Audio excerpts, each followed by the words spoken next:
J'ai adoré l'histoire. C'est une histoire que je n'ai jamais vue ni lue. C'est une histoire totalement unique. Et j'aimais beaucoup le mystère le mystère du film et le mystère de ce personnage et son étrangeté, sa singularité. Elle ressemble pas aux filles de 17 ans, à toutes les filles de 17 ans et pas les filles de 17 ans que je connais moi.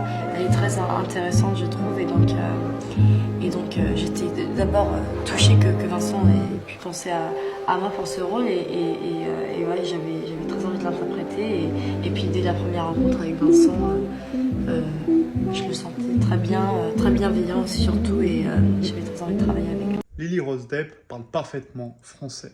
Elle a un très bon vocabulaire. Elle utilise même des sons français très connus comme le E quand tu réfléchis ou comme le BA. Elle a une grammaire parfaite. Elle utilise le subjonctif que Vincent ait pu penser à moi, donc le subjonctif passé. Très belle utilisation. Elle a fait juste une petite erreur.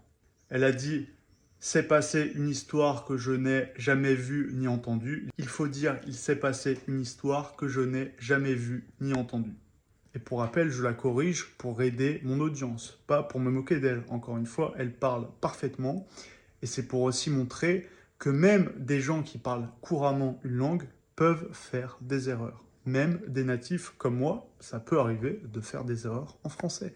Et c'est pas grave. Mais le plus important, ce qui fait qu'on la comprend parfaitement quand elle parle français, c'est sa prononciation. Et si tu as envie de prononcer français comme Lily Rose Depp ou comme un natif français comme moi, mon cours de prononciation Clear French Pronounce Like a Pro sera à nouveau disponible vendredi, le 14 février, pour la Saint-Valentin. Pour rappel, dans ce cours, tu apprendras les 37 sons de la langue française.